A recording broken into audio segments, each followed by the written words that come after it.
প্রিয় দর্শক, the great ওয়াল শোতে স্বাগত জানাচ্ছি। নাচ, গান, নাটক, চলচ্চিত্র সহ চীনের সুবিশাল সাংস্কৃতিক ঐতিহ্য, প্রাকৃতিক সৌন্দর্য, বৈচিত্র্যময় জীবনধারার গল্প আপনাদের সামনে তুলে ধরি আমরা। বরাবরের মতো আপনাদের সঙ্গে আছি আমি, রওজে জাবিদ ঐশী।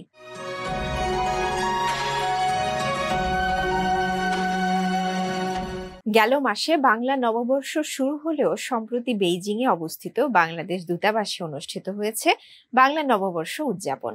এতে বাংলাদেশি ও চীনা শিক্ষার্থীদের সাংস্কৃতিক পরিবেশনার সঙ্গে ছিল ঐতিহ্যবাহী খাবার দাবার সহ বিভিন্ন আয়োজন। বিস্তারিত জানাচ্ছেন আমাদের বেইজিংয়ের সহকর্মী ইয়াং চিচেন অনুপমা। বাংলা নতুন বছর শুরু হয়েছে কিছুদিন আগে। নববর্ষ উদযাপনে বেইজিং অবস্থিত বাংলাদেশের দূতাবাস একটি আনন্দঘন অনুষ্ঠানের আয়োজন করেছে। বাংলা ভাষা ও সংস্কৃতির একজন অনুরাগী এবং চীনা বাদক হিসেবে আমি অনুষ্ঠানে অংশগ্রহণ করেছি। বিগত বছরের দুঃখ ক্লেশ মুছে দিয়ে নতুন আশার সঞ্চার করতেই যেন বৈশাখের আগমন। অনুষ্ঠানের শুরুতে দূতাবাসের কর্মকর্তারা, কর্মচারীগণ, চীনে অধ্যয়নরত বাংলাদেশের শিক্ষার্থীবৃন্দ এবং চীনের বাংলা ভাষার শিক্ষার্থীরা একসাথে এসো হে বৈশাখ গানটি পরিবেশন করেন।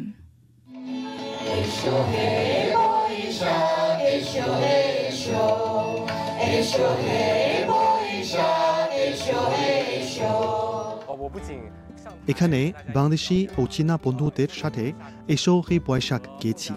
বাংলাদেশি শিশুদের নৃত্য উপভোগ করেছি। আমি খুব খুশি। বাংলা ভাষা নিয়ে পড়ছেন এমন চীনা শিক্ষার্থীরা একটি গানে বাংলা ও চীনা ভাষার মিশ্রণ ঘটান। তারা চীনা গান সাংচুনশান এর অর্ধেকটা বাংলায় এবং বাকি অর্ধেকটা চীনা ভাষায় গেয়ে শোনান।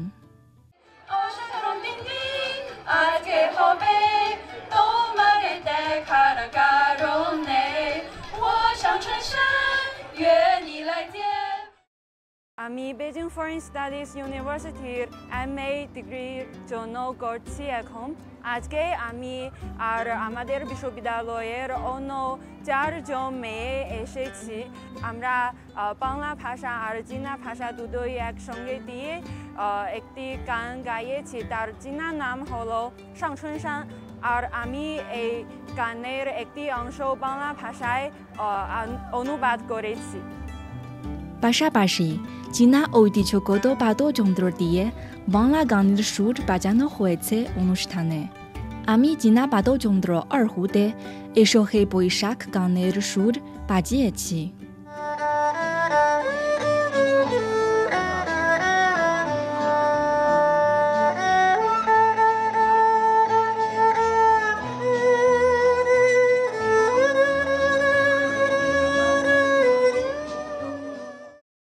বেইজিং এম্বাসি কর্তৃক আয়োজিত এই নববর্ষে আমাদের এখানে সম্মিলিত হয়েছেন বাংলাদেশি কমিউনিটির বন্ধুরা এবং আমাদের চাইনিজ পরিচিত বন্ধুরা, এবং এই কালচারাল একটি প্রোগ্রাম ছিল। এই প্রোগ্রামে এত উপভোগ্য একটি অনুষ্ঠান ছিল যে আমরা সবাই মোহিত হয়ে গিয়েছি। এবং আমাদের সবচেয়ে আকর্ষণীয় একটি জিনিস ছিল যে অনুপমার আরহো বাজানোটা, এবং এটা আমার কাছে খুবই ভালো লেগেছে। এবং আমি ফার্স্ট দেখলাম যে আমরা সাধারণত যেটা চাইনিজ অপেরা বলি এইরকম একটি বাজানো আমাদের এসো হে বৈশাখ গানের সাথে, এবং এই গানের এটা সকলের কাছে এটা প্রশংসনীয় ছিল এই বাজানোটা। নববর্ষ উদযাপনের দিন বাংলাদেশি দূতাবাসের উঠোনে সবাই একসাথে খেলাধুলা করেছে, প্রতিযোগিতায় বিজয়ী হবার চেষ্টা করেছে। সর্বত্র খুশির আমেজ, প্রাণখোলা হাসির শব্দ। এখানে আজকে এসে আমার বাংলা নববর্ষের যে একটা আমেজ সেটা পেয়েছে, এবং এখানে বাংলাদেশের বন্ধুদের সাথে দেখা হয়েছে, পাশাপাশি চীনের বন্ধুরা যারা বাংলা ভাষা শিখছে এবং বাংলা সংস্কৃতিকে ভালোবাসে তাদের সাথে দেখা হয়েছে, এবং তাদের সাথে দেখা হওয়ার পর তাদের সাথে আমাদের অনুভূতিটা প্রকাশ করতে পেরেছি, এবং এখানে অনেকগুলো প্রোগ্রামের আয়োজন করা হয়েছে। সব মিলিয়ে আমার বেশ ভালো লাগছে এখানে এসে। এখানে আসার পর আমি আসলে চীনে একটি বাংলাদেশের পরিবেশ পেয়েছি আর কি। এখানে কারণ এখানে বাংলাদেশের বিভিন্ন খেলার আয়োজন করা হয়েছে, যেমন বাচ্চাদের বিস্কিট খেলা, খুবই এটা উপভোগ করেছি আমি। অনুষ্ঠানের শেষে প্রত্যেক অংশগ্রহণকারীর জন্য উপহার ছিল। চীনে অধ্যয়নরত বাংলাদেশি শিক্ষার্থীরা বাংলাদেশে না থাকলেও চীনাদের সাথে নববর্ষ উদযাপন করে আনন্দ পেয়েছে। সবাই নববর্ষের আমেজের মধ্যে ডুবে ছিলেন খানিকটা সময়। প্রবাসী বাংলাদেশি ও স্থানীয় চীনাদের জন্য এটি ছিল এক চমৎকার অভিজ্ঞতা। শুভ নববর্ষ সবাইকে। সবাইকে বাংলা নববর্ষের শুভেচ্ছা। সবাইকে শুভ নববর্ষ। সবাইকে শুভ নববর্ষ। সবাইকে শুভ নববর্ষের কামনা জানাই। সবাইকে বাংলা নববর্ষের শুভেচ্ছা, শুভ নববর্ষ। উদ্বোধনী আয়োজনের মধ্য দিয়ে সিয়ামেনে শুরু হয়েছে ক্রস স্ট্রেইট হানফু উৎসব। এদিকে চীনা পর্যটন দিবস উপলক্ষে কুইচৌতে জাতিগত সাংস্কৃতিক অনুষ্ঠানের আয়োজন করা হয়েছে। অন্যদিকে বয়স্ক যাত্রীদের নিয়ে এই বছরের প্রথম পর্যটন ট্রেন বেইজিং থেকে সিচাংয়ে গেছে। 14 দিনের রাউন্ড ট্রিপে 450 জনের বেশি যাত্রী নিয়ে যাত্রা করে এই ট্রেন। চীনে ক্রস স্ট্রেইট হানফু উৎসব 2025 শুরু হয়েছে। গেল সপ্তাহে পূর্ব চীনের ফুজিয়ান প্রদেশের সিয়ামেন শহরে শুরু হয় এই উৎসব। এটি তাইওয়ান প্রণালীর উভয় প্রান্তের 150-এর বেশি ঐতিহ্যবাহী চীনা পোশাক পরিচ্ছদ প্রেমীদের একত্রিত করে এবং সাংস্কৃতিক ঐতিহ্যবাহী নানা অনুষ্ঠান উদযাপন করে। উদ্বোধনী অনুষ্ঠানে চীনের মূল ভূখণ্ড এবং তাইওয়ানের তরুণ অংশগ্রহণকারীরা যৌথভাবে একটি জমকালো ফ্যাশন শো উপস্থাপন করে। শতাব্দী ধরে বিভিন্ন চীনা রাজবংশের প্রতিনিধিত্বকারী পোশাক পরে পোশাকের বিবর্তন প্রদর্শন করেন শিল্পীরা। এই পোশাকগুলো মূলত হান রাজবংশের প্রতিনিধিত্ব করে। আয়োজকরা জানান, উৎসবটি এই বছরের সেপ্টেম্বর পর্যন্ত চলবে। এতে বেশ কিছু আকর্ষণীয় বিভাগ থাকবে, যার মধ্যে রয়েছে একটি ছোট ভিডিও প্রতিযোগিতা, ড্রিম অব দ্য রেড চেম্বারের পোশাক প্রদর্শনী এবং ঐতিহ্যবাহী গার্ডেন পার্টি। সোমবার 15তম চীনা পর্যটন দিবস পালিত হয়। এ উপলক্ষে দক্ষিণ পশ্চিম চীনের কুইচৌ প্রদেশের রাজধানী কুইয়াংয়ে বিভিন্ন জাতিগোষ্ঠীর অংশগ্রহণকারীদের তাদের নিজস্ব পোশাক পরিহিত এবং প্রাণবন্ত লোকপরিবেশনা সংবলিত একটি বিশাল কুচকাওয়াজ অনুষ্ঠিত হয়। কুইচৌ জুড়ে 9টি শহর এবং প্রিফেকচারের 3600 জনেরও বেশি শিল্পী 26টি স্বতন্ত্র ফালানক্স তৈরি করেন। তারা কুইয়াং শহরের ল্যান্ডমার্কগুলোকে সংযুক্ত করে 2300 মিটার দীর্ঘ পথ ধরে মিছিল করেন। কার্নিভালটি বাদ্যযন্ত্র এবং নৃত্য প্রদর্শনের জন্য একটি ভ্রাম্যমাণ গ্র্যান্ড স্টেজ হিসেবে কাজ করেছে এবং 1000 বছরের পুরনো হস্তশিল্প কৌশল প্রদর্শন করেছে, যা কুইচৌর সমৃদ্ধ এবং বৈচিত্র্যময় জাতিগত সংস্কৃতিকে প্রদর্শন করে। আমরা চাই চীনের সমস্ত জাতিগত গোষ্ঠী একটি পরিবার হিসেবে একত্রিত হোক। প্যারেডের মাধ্যমে প্রদর্শিত আত্মবিশ্বাস হল চীনা জাতির সাংস্কৃতিক আত্মবিশ্বাস। আমরা কেন্দ্রীয় নগর সড়ক অংশগুলোকে জাতিগত সংহতি প্রদর্শনের একটি বিশাল মঞ্চে পরিণত করি। সংস্কৃতি ও পর্যটন মন্ত্রণালয় কর্তৃক আয়োজিত কুইয়াংয়ে অনুষ্ঠিত এই বিশাল কুচকাওয়াজ উদযাপনটি চীনা পর্যটন দিবসের কাউন্টডাউন সিটি রিলের অংশ ছিল। কুইচৌ পর্যটন সম্পদে সমৃদ্ধ, আকর্ষণীয় প্রাকৃতিক বাস্তুতন্ত্র এবং সমৃদ্ধ জাতিগত রীতিতে বৈশিষ্ট্যপূর্ণ। এটি আন্তর্জাতিকভাবে বিখ্যাত স্থান এবং বিভিন্ন ধরনের জাতিগত অবশ্যই সাংস্কৃতিক ঐতিহ্যে পরিপূর্ণ। এই বছরের প্রথম পর্যটন ট্রেনটি চীনের রাজধানী বেইজিংয়ের সাথে দক্ষিণ পশ্চিম চীনের সিচাং স্বায়ত্তশাসিত অঞ্চলের রাজধানী লাসাকে সংযুক্ত করেছে। বেইজিংয়ের পশ্চিম রেলওয়ে স্টেশন থেকে ছেড়ে যাওয়া ট্রেনটি সারা দেশে 14 দিনের রাউন্ড ট্রিপে 450 জনেরও বেশি যাত্রী নেয়। T175-এ থাকা যাত্রীদের ৮০%-এরও বেশি বয়স্ক পর্যটক, যারা সাম্প্রতিক বছরগুলোতে চীনে একটি সমৃদ্ধ সিলভার পর্যটন পরিচালনা করে আসছেন। একজন বয়স্ক নারী জানান তিনি লাসার পোতালা প্রাসাদ পরিদর্শনের জন্য অধীর আগ্রহে অপেক্ষা করছেন, যা তিব্বতী বৌদ্ধ ধর্মের প্রতীক, ইউনেস্কোর বিশ্ব ঐতিহ্যবাহী স্থান। রওজে জাবিদা ঐশী, সিএমজি বাংলা।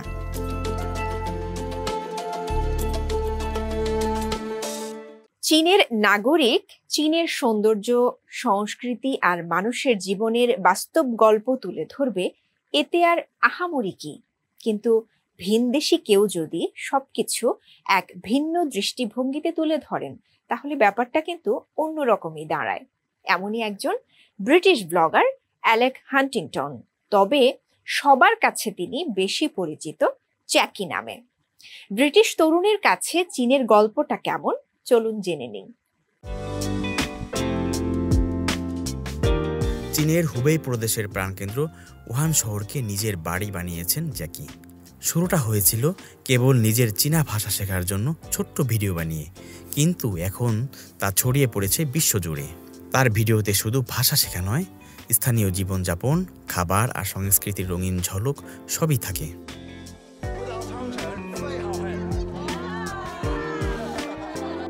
সোশ্যাল মিডিয়ায় তার অনুসারীর সংখ্যা এখন লাখ ছাড়িয়ে গেছে। তার ক্যামেরার চোখে ধারণ করা প্রতিটি ভিডিও যেন হয়ে উঠেছে এক জীবন্ত চিত্রকাব্য। এটা আমার তৃতীয়বারের মতো বেজিং আসা। আমি চাই পশ্চিমা মানুষদের দেখাতে চীন আসলে কেমন, গ্রেট ওয়াল কেমন লাগে এবং কেন এই জায়গা তাদের ঘুরে দেখা উচিত। এটা সত্যিই অবিশ্বাস্য।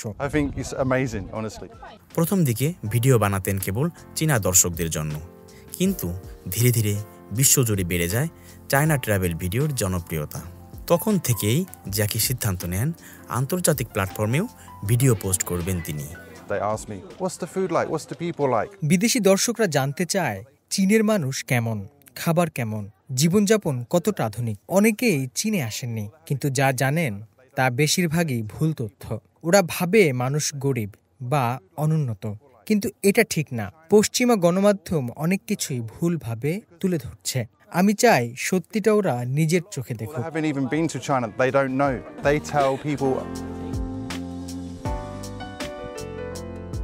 চীনা ভাষায় পুরোপুরি পারদর্শী না হলেও রাস্তাঘাটের মানুষের সঙ্গে কথা বলায় হাসিতে আর কৌতূহলে জয় করে নিচ্ছেন সবার মন। ভবিষ্যতে চীনের আরও প্রাচীন শহর, প্রাকৃতিক সৌন্দর্য আর সাংস্কৃতিক ঐতিহ্যের অনুসন্ধানে বেরোতে চান জ্যাকি। সিচুয়ান, লিচিয়াং, কুনমিং, এমনকি দূর পশ্চিম চীনের সিনচিয়াং অঞ্চলেও যেতে চান তিনি। আমি সিনচিয়াংয়ে যেতে চাই, কারণ আমি ল্যাম্ব কাবাব খেতে ভালোবাসি। উহানে আমি বেশিরভাগ সময় থাকি, কিন্তু আমি চায়নার অন্য শহরগুলোতেও যেতে চাই, যেমন বেইজিং, সাংহাই, চেংতু, কুয়াংচং, এসব জায়গায়। এই ব্রিটিশ ব্লগার আসলে চীনকে জানার এক মানবিক জানালার মতো হয়ে উঠেছেন, যিনি রং, রস আর বাস্তবতার গল্প দিয়ে তৈরি করেছেন এক অনন্য সংযোগ। জ্যাকির ফলোয়াররা মনে করেন জ্যাকি প্রমাণ করে দিয়েছেন সংস্কৃতি আর ভালোবাসার কোনো সীমান্ত নেই। একটি ক্যামেরা আর একটি খোলা মনই যথেষ্ট নতুনকে জানার আর জানানোর জন্য। জ্যাকিদের মাধ্যমেই বিশ্ব আরও কাছাকাছি আসে। আল আমিন আজাদ, সিএমজি বাংলা। দক্ষিণ পশ্চিম চীনের সিচাং স্বায়ত্তশাসিত অঞ্চলে ওয়াংকুয়ো উৎসব উদযাপিত হয়েছে। এটি মূলত ফসল পরিপক্ক হওয়ার আগে উদযাপন করা হয়ে থাকে। সিচাংয়ের স্থানীয় কৃষকরা ভালো ফসলের প্রত্যাশায় বিভিন্ন ঐতিহ্যবাহী রীতি মেনে এই উৎসব উদযাপন করেন।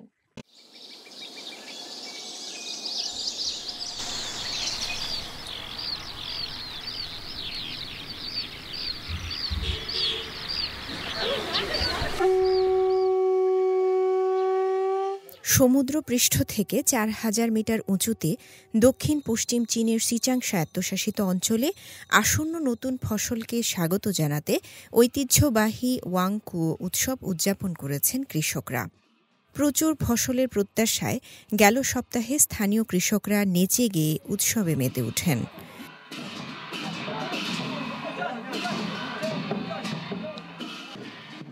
১,৫০০ বছরের বেশি পুরানো রীতিনীতি মেনে স্থানীয় কৃষকরা বিশাল মালভূমি জুড়ে ঘোড়া দৌড়ায়। ফসল পরিপক্ব হওয়ার কাছাকাছি সময়ে অনুষ্ঠিত এই উৎসবটি সিচাংয়ের কৃষিভিত্তিক অঞ্চলে ব্যাপকভাবে উদযাপিত হয়, বিশেষ করে ইয়ারলুং চাংপো নদীর মাঝামাঝি এবং লাসা নদীর তীরবর্তী গ্রামীণ এলাকায় জনপ্রিয়।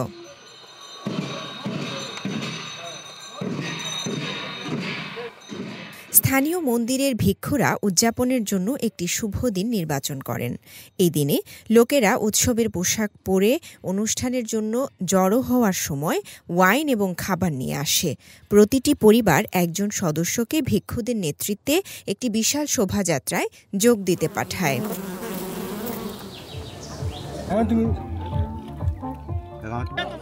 পাকা ক্ষেত প্রদক্ষিণ করার সময় তারা ভরপুর ফসলের জন্য প্রার্থনা করেন।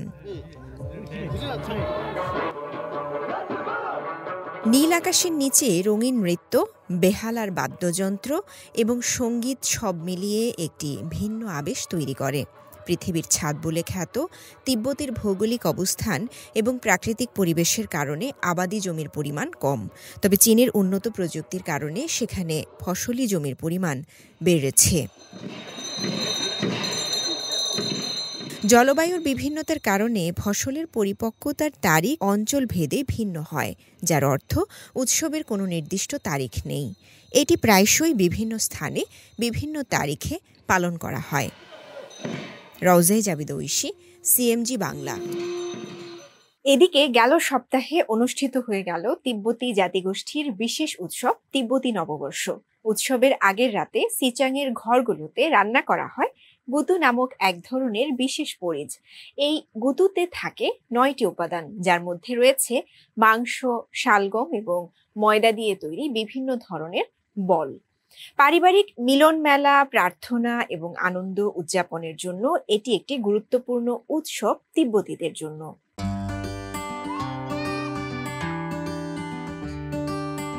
চালের গুঁড়া দিয়ে যে খাবারটি তৈরি হচ্ছে এর নাম গুতু পরিজ। তিব্বতীদের এই বিশেষ খাবার তৈরির মানেই হচ্ছে পরের দিনটি তাদের জন্য খুব গুরুত্বপূর্ণ। এ সময় তিব্বতীদের ঘরগুলো ভরে ওঠে গুতু পরিজের সুগন্ধে, যে সুগন্ধে মিশে আছে তাদের দীর্ঘদিনের ঐতিহ্য। আর তাদের এই লালিত ঐতিহ্য হচ্ছে তিব্বতী নববর্ষ। গুতু হল তিব্বতীদের একটি ঐতিহ্যবাহী পরিজ, যেখানে ময়দার মুন্ডুর সাথে থাকে গরুর মাংস, শালগম সহ মোট ৯টি উপকরণ। এটি সিচাংয়ে তিব্বতীদের নববর্ষ উদযাপনের একটি প্রধান বৈশিষ্ট্য। তিব্বতী ভাষায় গু মানে হচ্ছে ৯, যা তাদের চোখে একটি ভাগ্যবান সংখ্যা, আর তু মানে হচ্ছে পাস্তা। ময়দার মুন্ডুর ভেতর দেয়া হয় উল, মরিচ সহ মোট ৯টি উপাদান, আর এই প্রত্যেকটি উপাদানের থাকে আলাদা আলাদা অর্থ। গেল ১৬ই May China global television network CGTN প্রকাশ করে একটি স্বল্পদৈর্ঘ্য তথ্যচিত্র, যেখানে তুলে ধরা হয় তিব্বতীদের এই ঐতিহ্যবাহী খাবার। এই তথ্যচিত্রে তসেদ্রুপ নামের একজন তিব্বতী বাসিন্দাকে দেখা যায় গুতু পরিজ তৈরি করতে। চালের গুঁড়া দিয়ে বোঝানো হয় কোমল হৃদয়কে, উল মানে হচ্ছে ধৈর্য, মাংস মানে আনুগত্য, আর গম হচ্ছে সৌভাগ্যের প্রতীক। তসেদ্রুপের হাড়িতে যখন গুতু ফুটছে, তখন তার নাতনি কালসাং ড্রোলকার শিখছে কিভাবে ছোট ছোট ময়দার দলা তৈরি করতে হয়। আমরা সুখের প্রতীক তৈরি করেছি। আমরা আশা করি কালসাং দ্রোলকার এবং তার ভাই রিনসেন ধীরে ধীরে এটি বুঝতে পারবে। তিব্বতী নববর্ষ, যা লোসার নামে পরিচিত, তিব্বতী ক্যালেন্ডারের সবচেয়ে গুরুত্বপূর্ণ উৎসব। এটি তিব্বতীদের পারিবারিক পুনর্মিলনের সময়। ধর্মীয় আচার অনুষ্ঠান, দীর্ঘ প্রার্থনা, ঘোড়দৌড়, পারিবারিক সমাবেশ ও ভোজের মাধ্যমে উদযাপিত হয় এই উৎসব। হোসনে মোবারক সৌরভ, সিএমজি বাংলা। মানুষের হাতে তৈরি পৃথিবীর সবচেয়ে বড় এবং দর্শনীয় স্থাপত্য চীনের মহাপ্রাচীর গ্রেট ওয়াল। পাথর আর মাটির মিশ্রণে তৈরি এই দীর্ঘ প্রাচীর দেখতে পৃথিবীর বিভিন্ন প্রান্ত থেকে ভিড় করেন নানা বয়সী মানুষ। পিছিয়ে নেই বয়োবৃদ্ধ থেকে শুরু করে শারীরিকভাবে অসমর্থ ব্যক্তিরাও। এমন দর্শনার্থীরও অধিকার বঞ্চিত হবার সুযোগ দেন না লুও তংশাং নামে চীনের এক হুইল চেয়ার ব্যবহারকারী। তার মহানুভবতা আর স্বপ্ন নিয়েই এবারের গল্প। চীনের মহাপ্রাচীর, হাজার বছর ধরে দাঁড়িয়ে থাকা স্থাপত্যটি আত্মবিশ্বাস আর শক্তির প্রতীক। এই দেয়াল শুধু পর্যটন নয়, এক সামাজিক অভিযানের অংশ। আর এই অভিযানে যাতে প্রতিবন্ধীরাও সামিল হতে পারেন সেই প্রত্যয়ে নিবেদিত একটি প্রাণ লুও তংশেং। গত এক দশকে ১,৮০০ জনেরও বেশি শারীরিক প্রতিবন্ধী মানুষকে চীনের ঐতিহ্যবাহী মহাপ্রাচীর ছুঁয়ে দেখার স্বপ্ন পূরণে সহায়তা করেছেন লুও। আমরা এই দিনেরই অপেক্ষায় ছিলাম। এখন আমরা আরও আত্মবিশ্বাসী এবং আরও মানুষকে অনুপ্রাণিত করতে পারছি যে তারা চাইলে এখানে এসে ঠিকঠাক বেরিয়ে যেতে পারে। গেল এক দশক ধরে ১,৮০০ জনেরও বেশি প্রতিবন্ধী ব্যক্তিকে চীনের ঐতিহ্যবাহী মহাপ্রাচীর আরোহণের স্বপ্ন পূরণে সাহায্য করেছেন হুইলচেয়ার ব্যবহারকারী লুও তংশেং। সম্প্রতি ৩৫তম প্রতিবন্ধী ব্যক্তিদের সহায়তা জাতীয় দিবসের প্রাক্কালে মালয়েশিয়া, চীনের বিশেষ প্রশাসনিক অঞ্চল, হংকং সহ বিভিন্ন অঞ্চলের ১৭৪ প্রতিবন্ধী ব্যক্তি মহাপ্রাচীর জয় করেন লুওর সহায়তায়। এই গ্রেট ওয়াল ড্রিম উদ্যোগটি চালিয়ে যাব। আরও বেশি প্রতিবন্ধী ব্যক্তিদের তাদের স্বপ্ন পূরণে সহায়তা করব এবং গ্রেট ওয়াল জয়ের চেতনায় অনুপ্রেরণা খুঁজে পাব। ছোটবেলায় পোলিও আক্রান্ত হওয়ার পর শারীরিক মানসিক প্রতিকূলতার মুখোমুখি হন লুও, তবে হাল ছাড়েননি। ক্র্যাচে ভর করে হবেই প্রদেশের পূর্ব প্রান্ত থেকে ওঠেন সানহাই গুয়ান পাসে। হুইল চেয়ারে সানহাই গুয়ানে চীনের মহাপ্রাচীর ঘুরে বেরিয়েছেন চীনের লুও তংশেং। প্রতিবন্ধী এই ভ্রমণপ্রেমী শৈশবে আক্রান্ত হন পোলিও রোগে। এরপর হুইল চেয়ারই হয়ে ওঠে তার নিত্যদিনের সঙ্গী। যখন আমি প্রথম মহাপ্রাচীরের চূড়ায় পৌঁছাই, চোখের পানি ধরে রাখতে পারিনি। দূরে সমুদ্রের দিকে তাকিয়ে এক অদ্ভুত প্রশান্তি অনুভব করেছিলাম। তখন থেকেই জায়গাটি আমার জীবনের অবিচ্ছেদ্য অংশ হয়ে যায়। এই অভিজ্ঞতার ২ বছর পর লুও সানহাই গুয়ান শহরে চলে আসেন এবং প্রতিবন্ধীদের গ্রেট ওয়ালে চড়তে সহায়তা করবেন বলে ঠিক করেন।